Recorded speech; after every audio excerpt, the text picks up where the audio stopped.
Welcome to Business Q&A with me, Nontobeko Gumede. With South Africa set to lead the G20 and the B20 Summits draw nearer, the focus is on building an inclusive economy shaped by lived experiences. Financial education plays a key role in empowering people to make informed decisions and unlock opportunity. Joining me to unpack this further is Thabo Hollo, who is the Program Manager for Old Mutual Financial Education. Thabo, thank you very much for joining us. Now, when looking at your article, which says financial education is the bridge to South Africa's inclusive future, which is quite true, please talk to us through that. And why is it such a vital component to inclusive growth? Absolutely. Financial education is not only key in terms of increasing financial literacy. And just by way of background, financial education is around understanding the concepts that are used mainly in the financial world, in the financial sector. Things like what is credit, what is debt, what is savings. And once we understand that, then we increase our chances in terms of financial literacy, which enables us to be resilient, not only resilient, but enable us to make better financial decisions. So in terms of inclusivity, we are able to be included in the financial sector, in the financial world for better future, right? Once our financial education and our financial literacy is at least enhanced. That's where we see the link and the bridge between financial education and the future financial futures. Now, just give context towards our international audience. What is the current state of financial literacy in South Africa, especially amongst the youth? Certainly, financial literacy among the youth in particular is at its lowest at the moment. But generally, around the developing economies, and South Africa is one of those, financial literacy is found to be at its lowest. At the moment, we're sitting around 49%. In terms of the people that are financially literate and able to make financial decisions based on their literacy levels. So in the youth space in particular, we're still unfortunately at a low level. Now, I understand the type of impact this can have when looking at their economic participation as well, but can you just lay it down for us on what is this impact and how great is it? Look, the financial illiteracy, let's call it that, can lead to devastating decisions. And whether it's in the youth or adult space, you see the manifestation of decisions that are incoherent in terms of the finances. I'll give you a lived experience, for instance. If you look at the levels of savings in the country, we're not much of a saving country. And it's largely linked to our lack of literacy when it comes to finances. Similarly, if you look at our consumption of debt, in particular insecure debt, and how we relate to debt, can be linked directly to our levels of our literacy levels when it comes to finances. Of course, it also links to our usage of products or our adoption of financial services product, which are meant to empower us in terms of economic and financial inclusion. Our literacy level, our low, and I'm saying our because I'm part of those South Africans that are in one way or the other linked to that financial literacy level that is low, is linked to our low engagement with the financial services.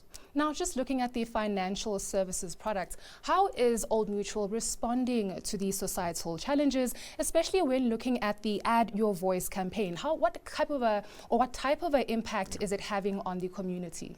Let me start by saying our financial education initiatives and activities are largely insights driven. So it's not something that we do for the sake of doing it. We listen to our communities. We conduct various studies, surveys. Old Mutual Savings and Investment Monitor is one of those that kind of informs us in terms of where the focus areas needs to be in terms of our financial education initiatives. The Add Your Voice in particular, it's a partnership that we form with the communities and the youth to engage in terms of how the financial education initiatives and activities need to roll out. It's a very critical element of how we do our business as Old Mutual, particularly how the financial education activities unfold based on what we listen to from the communities. How does that speak to Old Mutual's broader commitments and vision when it comes to financial education and empowerment?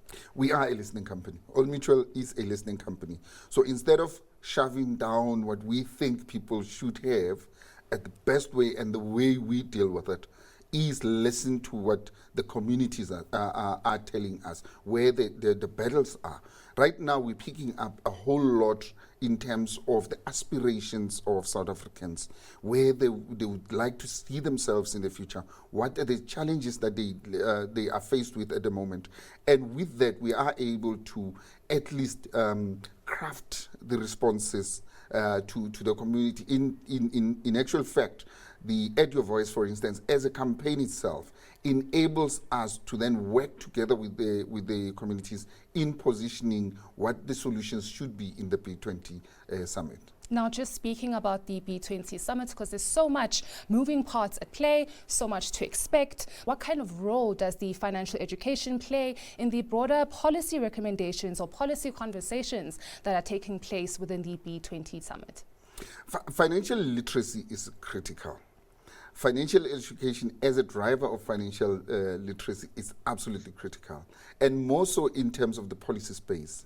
So the drive now is to have the policy discussions on how to conduct financial education, what impact are we trying to see, and how does that link to economic development. So we see a role of Old Mutual as part of that advocacy voice and the voice of the communities in terms of shaping policy on financial education and financial inclusion in general. And that is what the drive is all about. Now, when we look at financial education and empowerment, we can't leave out the youth itself. So, Thabo, what message would you like to give to our young audience in terms of joining the conversation and playing a part as well? Firstly, is to do exactly that, is join the conversation, be the voice. Be the one that gets ahead. Join us on social media. Join us on WhatsApp. Leave us those voice notes to drive the conversation. Financial education is critical in the youth space, particularly if you look at bending the behaviors at a very young age. It's critical for youth to get involved in economic activities. It's critical for the youth to know more about the finances, because it's in their best interest to know more about the finances. As it is, even our own research has shown us that some of our youth are still battling with the issues around finance, basically financial decision making, things like as simple as budgeting or understanding even the concept. So it is in the best interest of the youth to get themselves involved in terms of the financial education activities, but most importantly, it's also lend us their voice in terms of understanding where their challenges are, so that we craft the responses that respond directly to their needs. Bending your bad habits or behaviors at a young age. Thank you very much for joining us, Thabo. It's an absolute pleasure. Thank you. That was the Program Manager for Old Mutual Financial Education, Thabo Hollo. For more business insights, stay watching.